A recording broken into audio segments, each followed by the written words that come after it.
కూలమ్మా అంతా బాగానే ఉంది అని నెమ్మదిగా చెప్తాడు. మిస్టర్ బేన్ కళ్ళల్లో నీళ్లు తిరుగుతూ ఉంటాయి. నన్ను క్షమించమ్మా, నేను నిన్ను స్కూల్కి వెళ్ళమని బలవంతం చేసిండకూడదు. నా వల్ల నువ్వు ఇక్కడ ఉన్నావు అని బాధపడతాడు. కానీ మే అతన్ని ఆపుతుంది. లేదు డాడ్, నాకు ఇప్పుడు అర్థమైంది, నేను ఖచ్చితంగా స్కూల్కి వెళ్ళాలి. నా బాక్స్ తీసిన ఆ అబ్బాయికి నేను బదులు తీర్చుకోవాలి అంటుంది. మిస్టర్ బేన్ వ్యాన్ ఇద్దరు ఆశ్చర్యంగా మే వైపు చూస్తారు.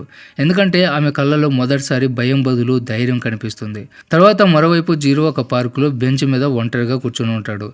గాలి చల్లగా వీస్తుంది, కానీ అతని మనసులో మాత్రం అలజడి ఉంటుంది. అంత అందంగా ఉండి కూడా ఆమె ఎందుకు తన ముఖాన్ని దాచుకుంటుంది అని ఆలోచిస్తూ ఉంటాడు.